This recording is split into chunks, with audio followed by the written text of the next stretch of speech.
এক সুন্দর বনে থাকতো টুনটুনি পাখি। সে খুব চঞ্চল এবং বুদ্ধিমতী। একদিন টুনটুনি দেখলো রাজা বাগানে বসে আম খাচ্ছে। টুনটুনির খুব ইচ্ছে হলো আম খাওয়ার। সে রাজার কাছে গিয়ে বলল, রাজা মশাই, আমটা আমায় দিন। রাজা মজা করে বলল, তুমি যদি আমাকে বোকা বানাতে পারো তবে আম দিব। টুনটুনি কিছুক্ষণ ভেবে এক ফন্দি আঁটল।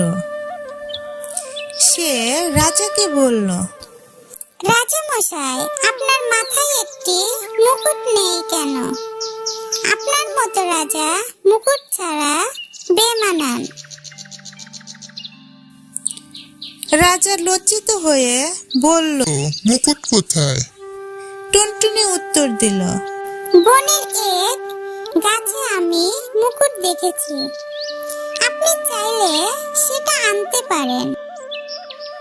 রাজা মুকুট খুঁজতে বনের গভীরে চলে গেলেন। রাজা গাছের কাছে গিয়ে মুকুট খুঁজছিলেন, আর সেই ফাঁকে টুনটুনি তার আমটি নিয়ে উড়ে গেল।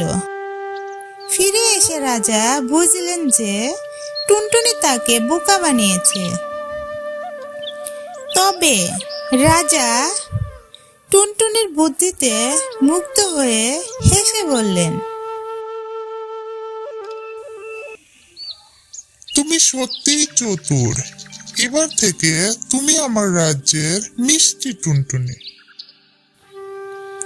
এইভাবে টুনটুনি তার বুদ্ধিমত্তা দিয়ে রাজা ও আমের গল্প সবার মন জয় করলো।